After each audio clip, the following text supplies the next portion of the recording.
Shalom, puji Tuhan, kita bertemu kembali dalam Good News pada saat ini.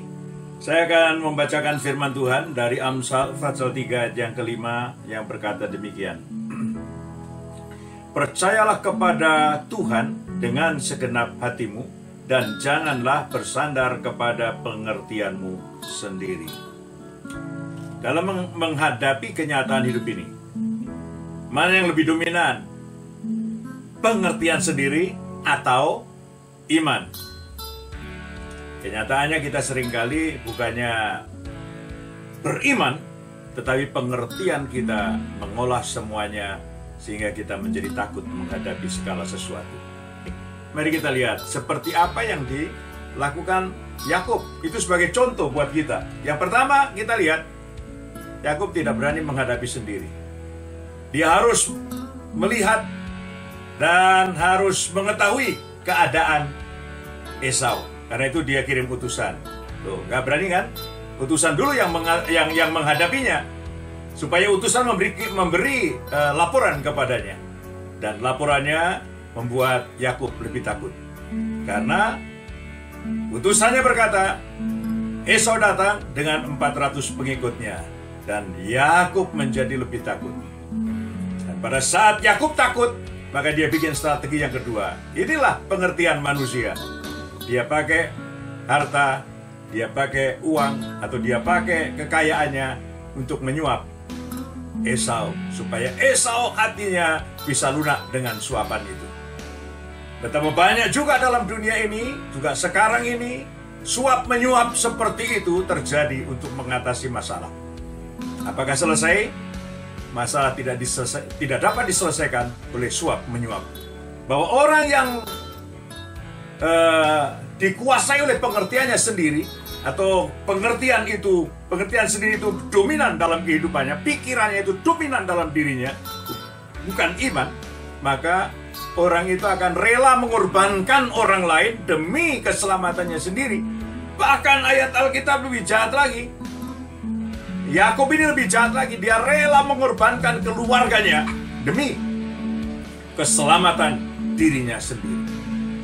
Dalam firman Tuhan dikatakan, setelah ia menyeberangkan istrinya, menyeberangkan anak-anaknya, maka dia kembali menyeberang ke sana. Dia kembali menyeberang. Apa artinya ini?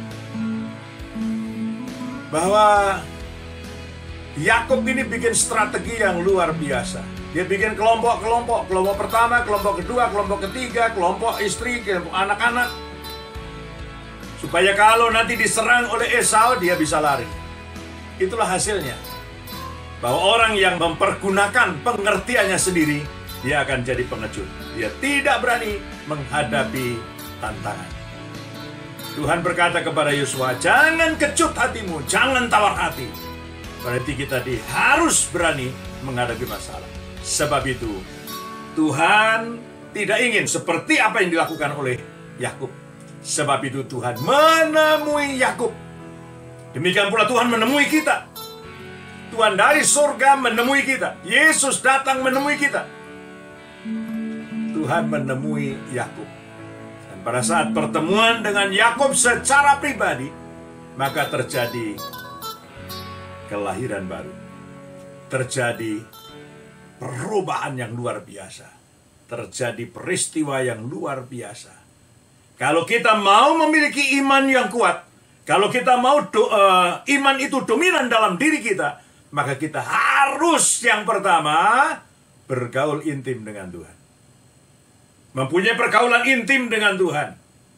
Kenapa? Supaya terjadi perubahan dalam kehidupan kita. Ya, seperti Yakub. Terjadi perubahan dalam kehidupannya. Supaya Yakub memiliki iman yang teguh, memiliki iman yang sungguh-sungguh kepada Tuhan. Diubahkan oleh Tuhan.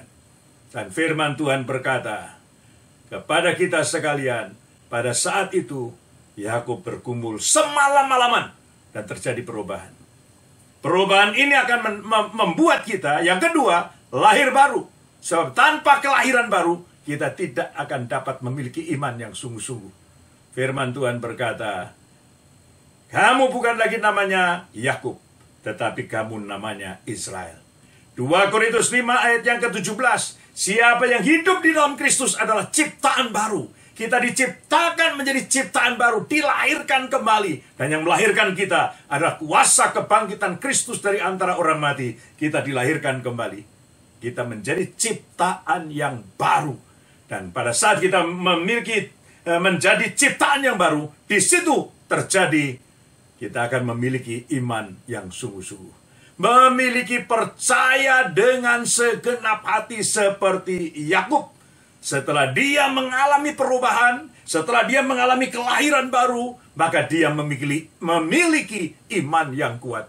Dia berkata kepada mereka, kamu di belakang, saya di depan. Sekarang dia berani menghadapi masalah dan bertemu dengan Esau. Karena itu mari saudara-saudara, kita alami perjumpaan dengan Tuhan. Kita alami perubahan dalam diri kita. Kita alami pembaharuan dalam diri kita. Roma 12 ayat 1 dan 2 berkata, kita harus mempersembahkan tubuh kita menjadi persembahan yang hidup, yang kudus, yang berkenan di hadapan Tuhan. Itulah ibadah kita. Jangan menjadi serupa dengan dunia, berubah oleh pembaharuan pikiran kita. Maka kita akan memiliki iman yang kuat dan kita sanggup menghadapi segala sesuatu.